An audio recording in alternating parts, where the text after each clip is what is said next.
Soalan Muhammad Rashid. Okey, baik. Boleh tak Dok ulas tentang Epik Liu? Saya nak dengar ulasan Dok tentang Epik Liu. Menarik. Mari saya ulas. Sebelum saya ulas, kita minum dulu. Alhamdulillah. Okey. Pertama. Nabi dah kata innama a'malu binniyat, bahawa setiap amalan itu letaknya pada niat. Allah tak pandang apa yang dilakukan, tapi Allah pandang apa yang ada dalam hati seseorang. Dan tidak ada sesiapa pun yang boleh menilai niat orang lain. Tak boleh. Baik, berbalik kepada cerita Ustaz Epik Liu. Saya dengar macam-macam, ada ustaz-ustaz yang marah, ada pemimpin yang marah, ada netizen yang marah, dan ramai netizen juga yang sokong. Okey, ini kata-kata saya nak rakam lah. Tak ada masalah. Pada pandangan saya, mudah aja. Apabila seseorang itu melakukan sesuatu kebaikan, dia ada dua pilihan. Dia boleh buat kebaikan itu secara sorok-sorok, dan dia boleh buat kebaikan itu dan ditunjuk terang-terang. Okey? Yang mana satu bagus? Dua-dua pun bagus.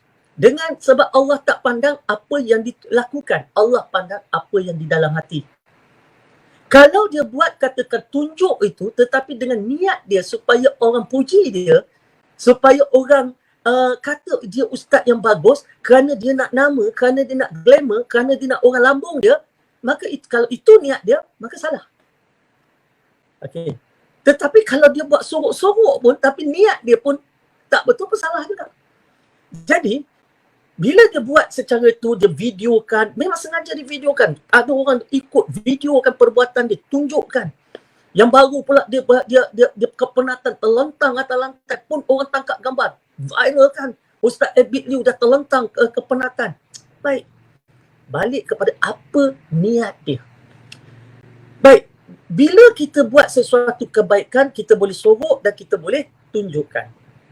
Orang yang sorokkan ini sebab dia tidak yakin bahawa kalau ditunjukkan, dia akan boleh kekalkan ikhlas hati dia. Maknanya tadi, dia dah buat penat bagi sedekah, bagi amal jariah, buat lawatan, buat ziarah, penat apa semua, bawa beras, bawa apa. Kemudian dia fikir, kalau aku tunjuk kat orang, maka aku akan jadi riak. Kalau aku tunjuk kat orang, maka aku akan jadi takbur. Kalau aku tunjuk kat orang, maka aku akan jadi megah. Kalau dia rasa bahawa kalau aku buat macam tu, amalan aku habislah, sebab apa, kalau aku tunjuk kat orang, maka aku akan hancur. Maka lebih baik orang-orang macam ni jangan tunjuk pada orang, daripada ibadah dihancur. Tetapi kalau dia memikirkan bahawa bila aku tunjuk kat orang supaya orang ambil contoh, aku tunjuk kat orang supaya orang datang motivasi. Aku tengok Ustaz Epik Liu buat, aku pun nak buat lah. Dia buat macam tu, aku pun nak buat lah. Dia cari duit untuk diinfakkan, aku pun nak cari duit lah. Dia bagi pada orang miskin, aku pun nak cari orang miskin lah. Maka dia tunjuk itu untuk dijadikan contoh kepada orang lain, maka dia selamat. Dia akan selamat. Kerana tujuan dia menunjukkan itu adalah untuk dijadikan contoh. Sebab begitu ramai mungkin orang yang berduit, orang yang kaya raya, orang yang hebat, orang yang ternama, tetapi tak sanggup nak turun padang, tak sanggup nak lakukan apa yang dia sedang lakukan. Jadi dia melakukan itu dengan harapan ada orang ambil iktibar, ambil contoh, buat benda yang sama. Maka dia akan dapat ganjaran pahala yang berganda-ganda lagi. Satu, sebab dia tolong orang tu. Dua, sebab dia nak jadikan perbuatan dia itu sebagai contoh, sebagai motivasi kepada orang lain. Supaya orang pun lakukan apa yang dia lakukan. Maka dia akan dapat pahala yang berganda lagi. Kerana dia tunjukkan contoh yang baik itu tadi. Jadi benda ni berbalik kepada Epik Liu. Ustaz Epik Liu. Dia yang tahu apa tujuan dia. Orang lain hanya boleh nampak dan boleh membuat andaian-andaian. Orang lain hanya boleh buat satu persepsi sahaja. Okey, tetapi Apa juga yang kita andaikan, apa juga yang kita ada dalam persepsi, semuanya tak betul. Yang betul hanyalah Abid Liu dengan Allah sahaja. Dia lebih tahu. Jadi itu pandangan saya. Sebab tu saya tak sentuh apa-apa tentang perkara yang sedang diviralkan. Saya tak letak komen, tak letak apa. Sebab saya tahu, saya takkan tahu apa sebenarnya tujuan dia. Dan Allah suruh kita bertabayun. Bertabayun maknanya kita cari sebab. Tak tahu, tanya. Tak tahu, tanya Ustaz Abid Liu sendiri, tanya Ustaz tu. Kan? Ustaz, kenapa Ustaz buat macam ni? Kenapa Ustaz begini? Apa tujuan Ustaz? Tanyalah. Biar dia yang jawab. Kan? Bukan kita menyediakan jawapan untuk dia. Sedangkan kita tak tahu apa tujuan dia melakukan perkara sebegitu. Kita mengandai-andaikan, dan kebanyakan bila kita mula mengandai-andaikan, maka jin, syaitan, iblis akan membisikkan perkara-perkara yang buruk. Dan kadang-kadang apa yang dia lakukan itu juga sebenarnya adalah satu perkara yang membawa kepada cemburu orang lain. Orang tak mampu, aku ustaz, engkau pun ustaz, tapi engkau boleh buat, aku tak boleh buat, maka aku pun cari cara, aku serang kau. Atas dasar apa? Atas dasar cemburu. Kalau ada pemimpin yang rasa kepanasan dengan cara ustaz tu tadi pergi ke satu ceruk kampung, dan ini cerita ni sama dengan, ingat dulu ada rancangan Bersamamu, rancangan TV3 Bersamamu, ingat tak dulu?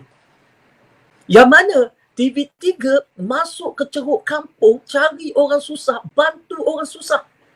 Dan bukan satu dua orang, tetapi ramai ya, ahli-ahli politik YB yang bagaikan cacing kepanasan apabila kisah itu dipaparkan di TV. Dia rasa susah sebab apa? Dia rasa risau sebab apa? Ini kampung aku, ini kawasan aku YB kawasan ni. Seolah-olah aku tak buat kerja, seolah-olah aku tak ambil tahu, seolah-olah aku ni buat tak peduli. Tetapi bila orang boleh cari orang susah sebegitu rupa, bantu, kita pula rasa tergugat. Kenapa kita nak rasa tergugat? Patut kita rasa berterima kasih. Sebab apa? Kita ada orang-orang yang kita, dalam kita bantu, bukan kita orang kata kita tak bantu. Dalam kita bantu ada yang terlepas pandang. Dan kita pun kena faham, kalau kita YB, kita pemimpin, kita menteri besar sekalipun, bila kita nak bantu orang susah, kita kena faham, bukan menteri besar turun, bukan YB turun, kita pakai orang. Orang yang kita pakai ini, orang-orang yang kerja dengan kita ini, mereka kita berikan dana untuk disampaikan. Dan mereka ini juga ada kepentingan. Kadang-kadang dia tengok, oh engkau ni pembangkang, aku ni itu. Dia kira masa dah nak bagi benda susah pun masih nak fikir engkau pembangkang atau penyokong kepada kerajaan. Bab membantu, jangan fikirlah pembangkang ke, penyokong ke, apa ke. Bantu atas dasar kemanusiaan. Mungkin dengan kita bantu, dia dulu tak tolong kita, dia dulu tak bangkah kita, dia dulu tak undi kita. Tetapi asbab kita tolong dia, dia akan tolong, dia akan sokong kita atas malu daripada kita. Ini yang kita kena faham. Kita kena faham. Dan YB kena faham bahawa saya kata tadi, YB tak ada masa nak turun sampai ke ceruk kampung. YB pakai orang. Dan orang ini pula ada kepentingan. Dan orang ni pula ada yang kerjanya bagus, ada yang kerjanya tak bagus. Ada yang buat kerja sungguh-sungguh, ada yang bermuka-muka, ada yang suka melobi. Ni perangai orang yang kita berikan tugas. Kadang-kadang kita bagi dia 1,000 suruh hantarkan, yang sampai ke bawah bukan 1,000. Sampai 500 lagi mungkin masuk poket dia pun jadi perangai macam ni pun ada. Jadi bila tiba-tiba Ustaz Abid Liu berjaya mencari orang yang susah sebegitu, kita mungkin terkejut. Sebab apa? Sebab dia berlaku dalam negeri kita. Tetapi kita patut bila kita terkejut, yang kita marah bukan Ustaz Abid Liu. Yang kita marah orang yang kerja dengan kita. Macam mana kau tak boleh cari? Macam mana kau tak jumpa? Macam mana orang dari luar datang jumpa? Macam mana kau tak dapat? Tak ambil dia, tak buat aduan, tak report pada aku. Kenapa? Itu yang kita marah. Yang kita marah Ustaz tu kenapa? Baru nak khabar doktor. Saya pun sama dengan dok, kurang senang dengan cara Abid Liu tu. Okey. Jadi, itulah dia. Saya balik kepada niat. Jadi saya kata, Ustaz Abid Liu sahaja yang tahu niat dia, hasrat dia, dan pada pandangan saya untuk harmonikan keadaan setelah benda ni dah meletup-letupkan, untuk harmonikan keadaan. Apabila kita tahu akan ada orang yang sensitif, akan ada orang yang terasa akan ada orang yang malu dengan tindakan kita, maka kita ambil langkah yang lebih berhikmah. Masuk rumah orang, ketuk pintu, bagi salam. Okey, kita masuk rumah orang, lepas ni ketuk pintu, bagi salam. Okey, maksudnya kita katalah nak pergi ke mana, nak lepas ni nak masuk Perak pula, ketuk pintu Perak dulu, bagi salam, kan. Dan pihak yang berkuasa pun janganlah terlalu berbirokrasi, kan. Dan jangan pula, oh tak apa, bagi kat sini biar kami berikan. No. Katalah Ustaz Abid Liu yang kutip benda tu, biarlah Ustaz Abid Liu yang hantar benda tu, kan. Bukan apa dia yang usahakan. Jadi tak payah kita kata bagi kat kami biar kami berikan. Jangan. Maknanya tadi, okey, tak apa Ustaz nak buat melalui kami. Biar kami turut bersama dengan Ustaz. Yang tu kan cantik. InsyaAllah Ustaz, kami buka laluan. Okey, insyaAllah kita akan cari, kita pergi, kita turun sekali dengan Ustaz. Buat macam tu supaya nampak comel, nampak cantik, tak bergaduh lagi dah. Okey, kita nak buat benda baik, biarlah dia berlaku dengan cara yang terbaik.